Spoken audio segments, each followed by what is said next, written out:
Oh,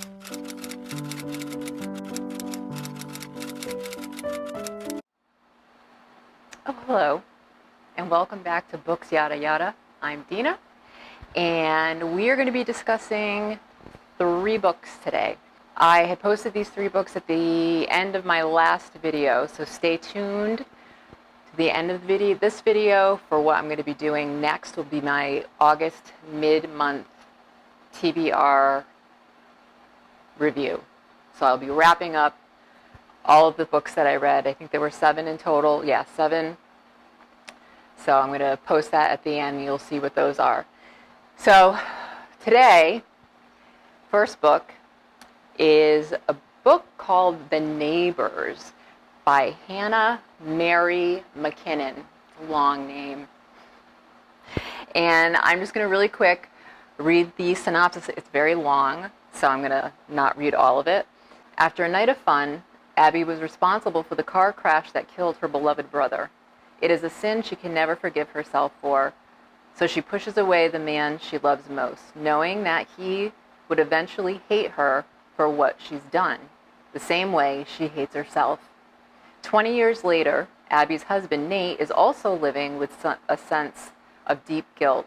He was the driver who first came upon the scene of Abby's accident, the man who pulled her to safety, and before the car erupted into flames, the man who could not save her brother in time. It's this guilt, this regret that binds them together. Nate believes that they understand each other. In a strange twist of fate, Liam, her old lover, possibly her true soulmate, moves in with his own family next door, releasing a flood of memories that Abby has been trying to keep buried all these years. Abby and Liam, in a complicit agreement, pretend never to have met, yet cannot resist the pull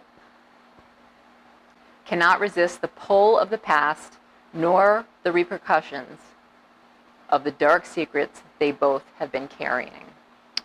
So, lies, lies, lies, all the little lies that we tell ourselves, right? It never hurts to tell the truth, but in fiction, it's way more fun to not tell the truth. That's why we read it, right? So I just read basically the plot, and I'm not giving away anything because that was in the synopsis. So we're dealing with Abby and her husband, Nate. We've got the neighbors that move in, who are her ex-boyfriend and his wife. Each family has a teenage son and a teenage daughter. So Abby and Nate have a teenage daughter, and the other 2 have a teenage son. I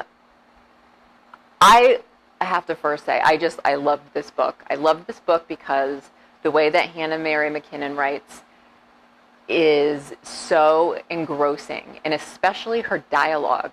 She has a gift for gab. I would love to have a conversation with her because I like to talk a lot. And I imagine that she does too, because there's a lot of dialogue in this book. And it's witty, British banter. It's funny. Even the teenagers I liked, but I loved the point of view of Abby and Nate's daughter in this book. She was very smart, very funny, very typical teenager, but with a good head on her shoulders. So I loved that about this book because I don't read a lot of, I don't come across that often where there's excellent dialogue. You know, sometimes they just talk so much, kind of like the way I do. And you get lost in it, and it's like, eh? So this didn't do that. It was just engrossing and fun. This is a domestic suspense. I wouldn't call it a thriller. It's more of a suspenseful read, because you're kind of wondering, it's told through several points of view, which I love. Oh, look at this little hair I've got going on here. I loved the idea of this book that you think your life is going really well. You think you're happy. And then all of a sudden the past comes and creeps up on you and shatters everything. And so this is sort of what happens in Abby's situation. Um, and again, I'm not going to give away anything, but it was a fantastic read. I read it in a day. It was a page turner. Again, just flew through because of that great dialogue between the characters, the exceptional points of view that you get from each of the different main characters. I liked all of them except one. I'm not going to mention. She wasn't worth it. So highly suggest it. The Neighbors by Hannah Mary McKinnon. All right, next book. Okay, so we have a book called The Shadows by Alex North.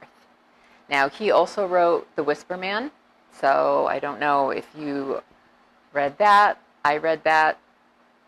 I'm not going to say anything right now. I'm going to review this one first. So I'm just going to really quick, again, read the synopsis. You know or knew a teenager like Charlie Crabtree, a dark imagination, a sinister smile, always on the outside of the group. Some part of you suspected he might be capable of doing something awful. 25 years ago, Crabtree did just that, committing a murder so shocking that it's attracted that strange kind of infamy that only exists on the darkest corners of the internet and inspired more than one copycat. Paul Adams remembers the case all too well. Crabtree and his victims were Paul's friends. Paul has slowly put his life back together, but now his mother, old and senile, has taken a turn for the worst. The worst. The worst. Though every inch of him resists, it is time to come home. It's not long before things start to go wrong. Reading the news, Paul learns another copycat has struck. His mother is distressed, insistent that there is something in the house, and someone is following him, which reminds him of the most unsettling thing about that awful day 25 years ago. It wasn't just the murder. It was the fact that afterward, Charlie Crabtree was never seen again.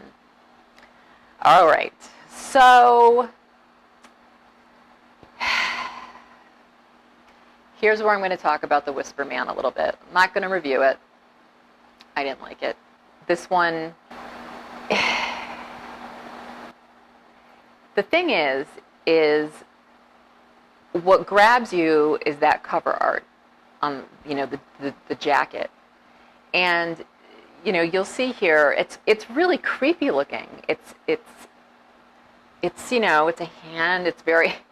It's like, oh, this is going to scare me. This is going to keep me up at night.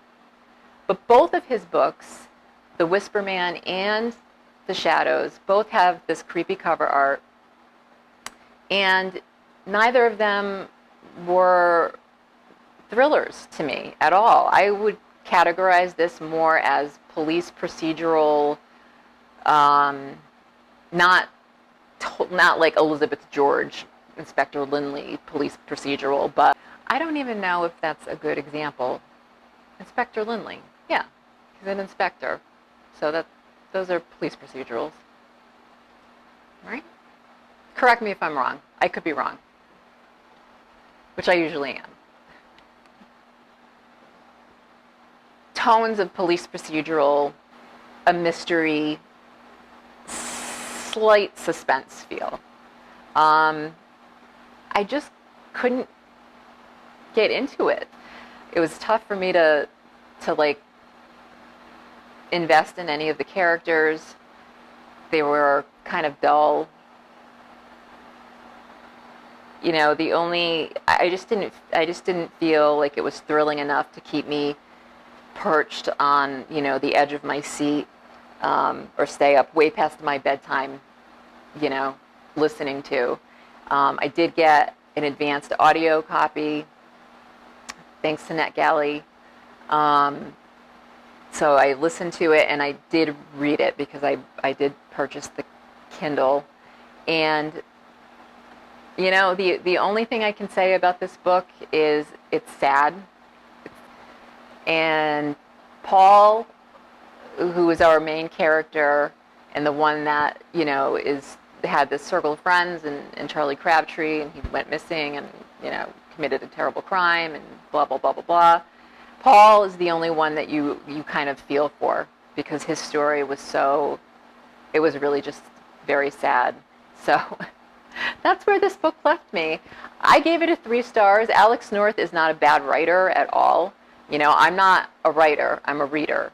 And so that's where I base my opinions off of is, whether or not an author can grab me and make me feel a certain way, whether or not they can titillate me.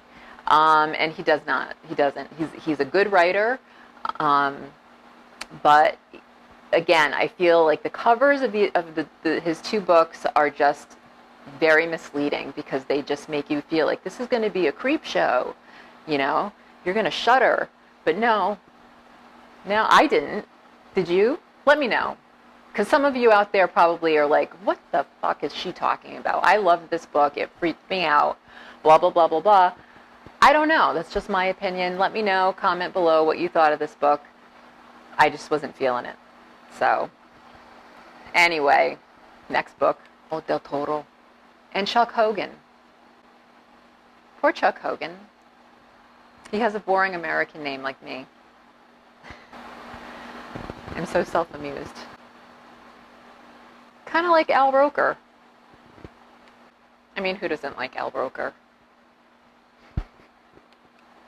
So, the Hollow ones, I was super excited about. Again, I got an advanced audio copy from NetGalley. I love anything Del Toro, right? Love his movies, love his books, love all things Del Toro. And Guillermo is just so much fun to say. I don't do a very, very good Hispanic accent, even though I'm half Colombian. My mother is from Colombia. But I am a real white girl. So I'm just going to read the description of the book. A horrific crime that defies ordinary explanation. A rookie FBI agent in dangerous, uncharted territory. An extraordinary hero for the ages. Odessa Hardwick's life is derailed when she's forced to turn her gun on her partner, Walt Lepo, a decorated FBI agent who turns suddenly, inexplicably violent while apprehending a rampaging murderer. The shooting, justified by self-defense, shakes the young FBI agent to her core. Devastated, Odessa is placed on desk leave pending a full investigation, but what most troubles Odessa isn't the tragedy itself, it's the shadowy presence she thought she saw fleeing the deceased agent's body after his death. Questioning her future with the FBI and her sanity, Hardwick accepts a low-level assignment to clear out the belongings of a retired agent in the New York office.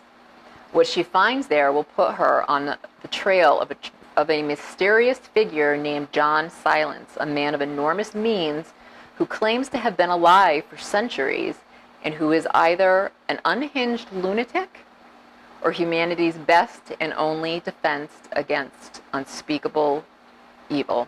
So this book, I gave it 4 stars. I didn't buy the Kindle. I didn't get the Kindle, so I didn't read. I listened to it, and the narration was very good. The characters were a little on the dull side, I have to say. And it sounds like really cool because we have like an occult detective is like this John Silence. Mr. Blackwood is the occult detective, not John Silence. This is what happens when I don't have a physical copy of the book. I get all the names jumbled up. Odessa, a little boring. But this is the kind of book that you can expect from Guillermo del Toro. I'm going to stop saying it like that. From Guillermo del Toro and Chuck Hogan.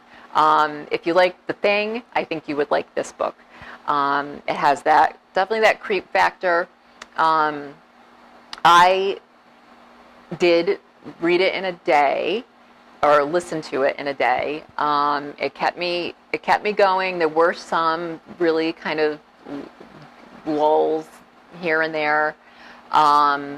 And I don't want to, I'm not saying too much about it because I don't want to spoil it for you, but reading the description, I think does it justice, as what you're going to expect from this book.